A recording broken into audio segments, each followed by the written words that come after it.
Basically વાળ છે એ દરેક વ્યક્તિને પોતાના દેખાવ માટે મોસ્ટ ઇમ્પોર્ટન્ટ વસ્તુ હોય છે. તમે કોઈ વ્યક્તિને જુઓ તો સૌથી પહેલા તમારી નજર તેના વાળ પર જાય છે. તો સારા વાળ હોવા તે દરેક વ્યક્તિને એવું હોય છે કે મારે સારા દેખાવું હોય તો મારા વાળ ઘના અને મારે ટાલ ન હોવી જોઈએ બેઝિકલી. તો વાળની સંભાળ લેશું તો આપણા વાળ સારા રહેશે અને આપણે સારા દેખાશું. આ જોડે જોડે જો વાળની સરખી સારવાર ના લેવામાં આવે તો તેના લીધે અનેક સ્કાલ્પ અને હેરના ડિસઓર્ડર્સ થઈ શકે છે. તો સરખી સારવાર લેવી વાળની ખૂબ જ જરૂરી હોય છે. વાળની સંભાળમાં જોઈએ તો દરેક વ્યક્તિના વાળ અલગ અલગ હોય છે. જેમ કે અમુકને ઓઇલી સ્કાલ્પ હોય છે એટલે વધારે પડતી જલ્દી તેલી થઈ જતી હોય છે. અમુક લોકોને ડ્રાય હોય છે. તો તેની સારવાર જે પ્રમાણેની સ્કાલ્પ અને વાળ હોય એ પ્રમાણે હોય છે. ઘણા લોકોને કલર કરાવેલા વાળ હોય તો તેની સારવાર બી અલગ રીતે હોય છે. હવે તમારા વાળ અગર નોર્મલ હોય, બહુ જલ્દી ઓઇલી ન થતા હોય અને નોર્મલ રહેતા હોય અને તમને ખોડાની કેવી તકલીફ ન હોય તો તમે અઠવાડિયામાં 2 થી 3 વાર વાળ ધોવો. નોર્મલ કોઈ બી કન્ડિશનર વાપરો.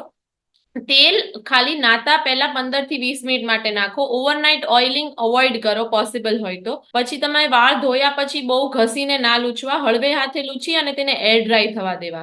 ભીના વાળને ક્યારેય ન ઓળવા. બને તો પોળા દાંતા વાળો દાંતિયો વાપરવો. અગર તમારા વાળ બહુ ઓઇલી રહે છે, તમને ખોડાની તકલીફ છે, તો તમે એવરી ઓલ્ટરનેટ ડે અને ડેલી પણ હેર વોશ કરી શકો છો. અને અગર તમને કલર્ડ વાળ હોય તો મારી એક ખાસ સલાહ છે કે જે તેની માટેનું શેમ્પુ અને કન્ડિશનર હોય તે જ વાપરવું, કારણ કે તે રિલેટિવલી માઇલ્ડ હોય છે.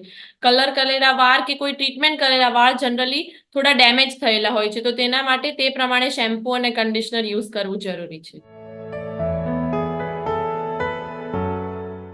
બેઝિકલી કેરાટીન શું છે તે આપણે સમજીએ. કેરાટીન એટલે જે આપણા વાળ છે ને તે કેરાટીન નામના પ્રોટીનના બનેલા છે. હવે જે પાર્લરમાં અને સેલોનમાં ટ્રીટમેન્ટ કેરાટીન ટ્રીટમેન્ટ કે છે તો તેમાં શું હોય છે? તો તેમાં બેઝિકલી એનિમલ કેરાટીનનો યુઝ કરવામાં આવે છે. ફોર્માલ્ડિહાઇડ નામનું કેમિકલ અને બીજા અનેક કેમિકલો વપરાય છે જેનાથી આપણા વાળના બોન્ડને તોડી અને તેમાં એનિમલ કેરાટીનને ઇન્ફ્યુઝ કરવામાં આવે છે. પણ તેની ખૂબ જ વધારે સાઇડ ઇફેક્ટ્સ હોય છે. સૌથી પહેલા તો ફોર્માલ્ડિહાઇડ. તો ફોર્માલ્ડિહાઇડ આપણા વાળ, આપણા મોઢાની ચામડી અને અનેક જગ્યાએ એલર્જીસ કરી શકે છે. તેનાથી અસ્થમા, સ્કિન એલર્જી એવા અનેક સાઇડ ઇફેક્ટ્સ થઈ શકે છે. ઘણી કેરાટીન ટ્રીટમેન્ટ એવું કે છે ફોર્માલ્ડિહાઇડ ફ્રી, પણ ના, એવું નથી હોતું. દરેક કેરાટીનમાં ફોર્માલ્ડિહાઇડ નામનો ગેસ તો રિલીઝ થાય જ છે. તો બને તો કેરાટીન ટ્રીટમેન્ટ અવોઇડ કરવી જોઈએ. તે આપણા વાળને લાંબા સમયે એકદમ લસ્ટરલેસ કરી નાખે છે. તેમાં બ્રેકેજ આવી જાય છે અને હેરફોલ પણ એના 2 થી 3 મહિના પછી વધી જાય છે. તો મારી એડવાઇસ એવી રહેશે કે કેરાટીન ટ્રીટમેન્ટ અવોઇડ કરવી જોઈએ. જેમ મેં કીધું એમ, અગર તમારા વાળ ઓઇલી રહેતા હોય, તમને ખોડાની તકલીફ હોય તો તમે રોજ શેમ્પુ કરી શકો છો. તેનાથી કોઈ નુકસાન નથી. ઘણા લોકોને એવી માન્યતા હોય છે કે રોજ વાળ ધોવાથી વાળ ખરવાની શક્યતાઓ વધી જાય છે. તો એવું નથી હોતું. કોઈ રોજ જે શેમ્પુ કરતા હોય તેના વાળ વધારે ખરતા નથી. પણ અગર તમારા વાળ ડ્રાય છે તો અવોઇડ કરો રોજ શેમ્પુ કરવાનું. તો તમે અઠવાડિયામાં 2 થી 3 વાર શેમ્પુ કરો. પણ ઓઇલી રહેતા હોય તો ડેલી શેમ્પુઇંગમાં કોઈ નુકસાન નથી. અગર તમને ડેન્ડ્રફ છે તો પહેલા તો છે ને એનું કારણ જાણવું પડે. જેમ કે તમને સાદું ડેન્ડ્રફ છે, તમને સિબોસોરાઇસિસ છે, કે તમને એકચ્યુઅલી માથાનો સોરાઇસિસ થઈ ગયું છે, તો તેની માટે એક ડર્મેટોલોજીસ્ટને કન્સલ્ટ કરો. અગર તમને સાધારણ સફેદ ઝીણી ફોતરી વળે છે તો તમે એક એન્ટી ડેન્ડ્રફ શેમ્પુ જેમાં કીટોકોનાઝોલ, સેલિસિલિક એસિડ આવા તત્વો હોય તેવું શેમ્પુ વાપરો. તે ખાસ માથાની ચામડીમાં લગાડો, 3 થી 5 મિનિટ રાખો અને પછી વોશ કરી દો. પણ અગર તમને એવું લાગે કે તમને મોટી ફોતરી વળે છે, માથાની ચામડી પર લાલાશ પરત જામી ગઈ છે, તો મારી સલાહ એવી રહેશે કે તમે એક ડર્મેટોલોજીસ્ટને દેખાડો. તે જાણો તેનું કારણ, કે તમને સિબોરિક ડર્મેટાઇટિસ છે, સિબોસોરિયાસિસ છે કે સોરાયસિસ સ્કાલ્પ છે.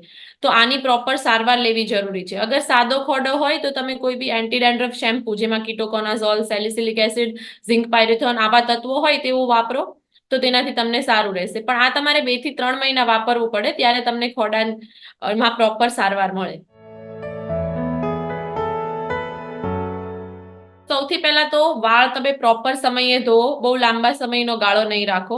કન્ડિશનરનો ખાસ યુઝ કરો. ઘણા લોકો કન્ડિશનરને સ્કીપ કરે છે, તો તે ના કરો.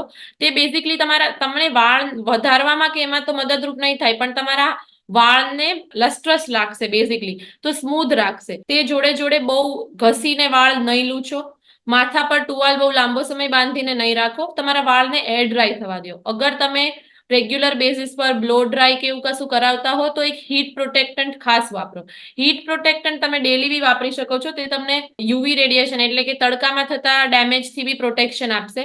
વાળમાં ટ્રીટમેન્ટ બને તો અવોઇડ કરો, સ્પેશિયલી જે હીટિંગ ટ્રીટમેન્ટ આવે છે. અગર તમે કલર કરાવતા હો તો એવું જુઓ કે તમે જે કલર કરાવો છો તે તમારા વાળના નેચરલ શેડના 2 to 3 શેડ્સ નજીકનો જ હોય છે. બહુ વધારે બ્લીચિંગ ને એવી પ્રોસિજર્સ છે તે અવોઇડ કરો અને મેક્સિમમ 1 થી 2 વાર જ તે વર્ષમાં વાળ કલર કરાવો કે કોઈ ટ્રીટમેન્ટ કરાવો, તેથી વધારે ના કરાવો. અગર આપણે ઇન્ડિયન સિનારીઓમાં જોઈએ તો આયર્ન ડેફિશિયન્સી અનેમિયા છે તે બ્રિટલ અને ખરતા વાળનો બહુ મોટો કોઝ છે. તો સૌથી પહેલા તો તમારું ડાયટ છે એ આયર્ન રીચ હોવું જોઈએ. એટલે સ્પિનેચ, બ્રોકોલી, પછી ખજૂર આવો ખોરાક વધારે લ્યો. આ જોડે જોડે પ્રોટીન, કારણ કે આપણા વાળ બેઝિકલી પ્રોટીનના બનેલા હોય છે. તો કઠોળ છે, અગર તમે માંસાહારી હો તો ઈંડા, આ વગેરે આવું ફૂડ જેમાંથી તમને પ્રોટીન વધારે મળે તેવું વધારે ખાઓ. આ જોડે જોડે વાળ હેલ્ધી રાખવા માટે માઇક્રોન્યુટ્રિયન્ટ્સ છે તે બહુ મોટો ભાગ ભજવે છે. જેમાં આવે ઝિંક, સેલેનિયમ, આ બધા તત્વો વાળો ખોરાક, વિટામિન બી વાળો ખોરાક વધારે ખાઓ. આપણા લોકોમાં અનેકમાં વિટામિન ડી ની ડેફિશિયન્સી બહુ કોમન હોય છે. તો એવું હોય તો વિટામિન ડી ના સપ્લિમેન્ટ્સ એડ કરો, કારણ કે તે બી વાળને હેલ્ધી રાખવા માટે ખૂબ જ જરૂરી ભાગ ભજવે છે. આ જોડે જોડે omega-3 રીચ ફૂડ એટલે જેમાં આવે walnuts, flax seeds, pumpkin seeds, આવા બધા સીડ્સ વાળો ખોરાક બી વધારે લો તો તેનાથી તમારા વાળની હેલ્થ સારી રહેશે. તો તમારા વાળને હેલ્ધી રાખવા માટે બેસિકલી તમારું ડાયટ અને તમારી લાઇફસ્ટાઇલ બહુ મોટો ભાગ ભજવે છે. એડિક્વેટ સ્લીપ, સ્ટ્રેસ ન લેવું, મેડિટેશન, યોગા કરવું અને ન્યુટ્રિશિયસ હેલ્ધી ડાયટ લેવું ખૂબ જ જરૂરી છે.